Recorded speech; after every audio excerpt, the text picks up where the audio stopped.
Of course, you're here tonight because we're talking about pivoting. And either we do it now or we do nothing. And so, one of the things that stands out to me, the question I ask is, what's your pivot? And so, in asking, what's your pivot? The thing to keep in mind is that it's not about starting over.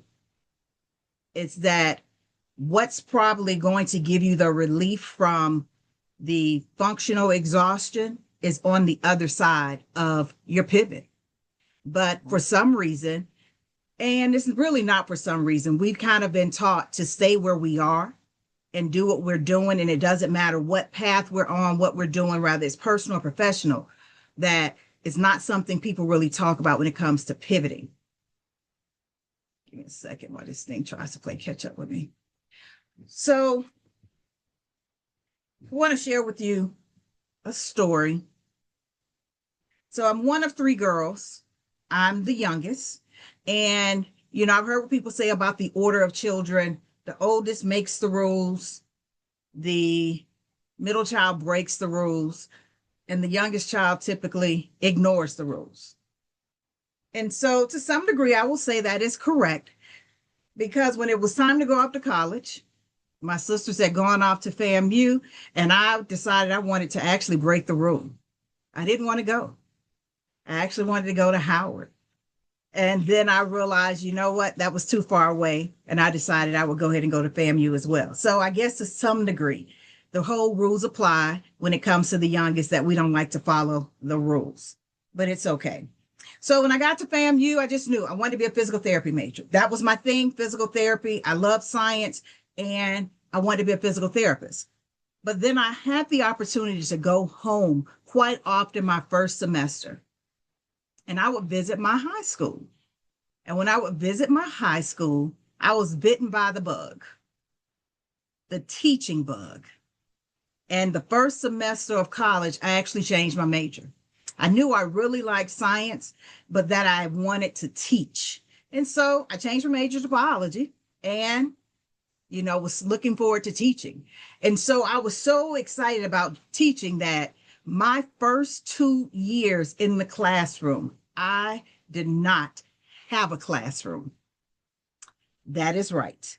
I was what was called a floating teacher.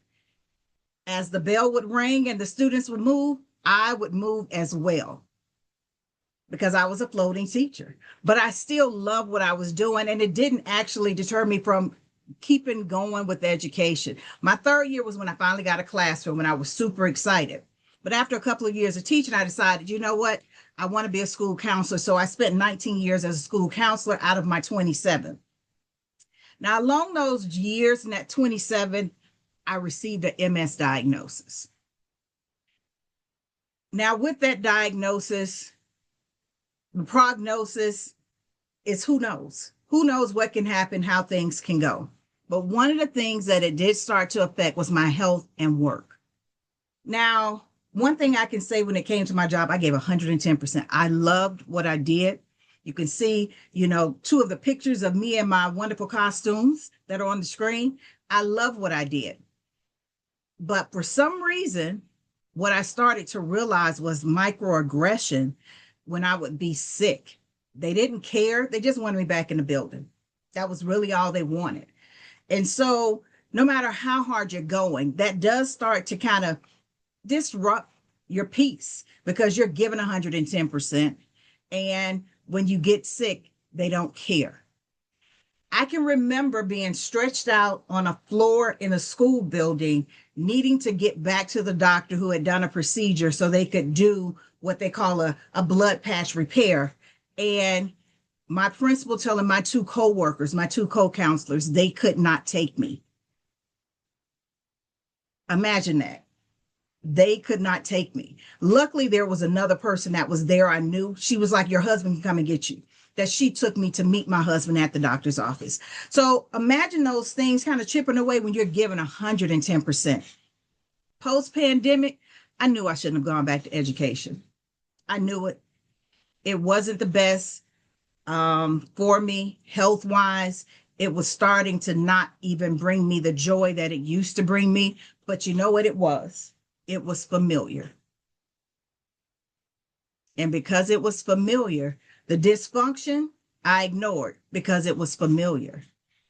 The where I had to worry about my health, I ignored because it was familiar. I walked around that school post pandemic that first year in a bubble because of my health, and no one really cared. Just think about that. That we're all in a situation of life and death. Your immune system is super compromised, and no one cares that you really need to be in a bubble to stay safe. But I stayed because it was familiar to me. And so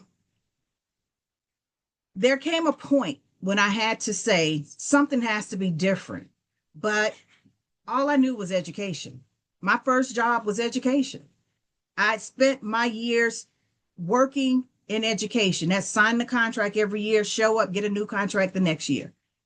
And so that's where I realized I've got to do something else. But I also realized in doing so, I didn't know what I wanted to do or even how to do it.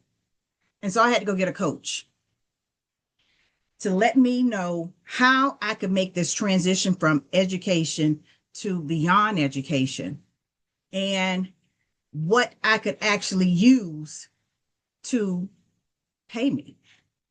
And so I worked with that coach, and I've actually worked with several coaches. But what I can say is the 2 years since I made that transition from what was familiar, even though it was dysfunctional, my health has been the most stable it has been since my diagnosis. So that lets me know that that transition was where my peace was. And in putting to words what that is, I was finally able to say it wasn't just a transition, it was a pivot. And that came to me during my mother's funeral. We heard so much about the pivot in basketball and how she would pivot through different challenges throughout life. So I realized it was a pivot. And on the other side of my pivot at that moment was my peace. So a lot of times we get caught up in what's familiar. And when it's familiar, guess what? We decide to allow it to take our peace. We don't realize how much is connected to how we are functionally exhausted because our energy is going towards something that is not bringing us peace.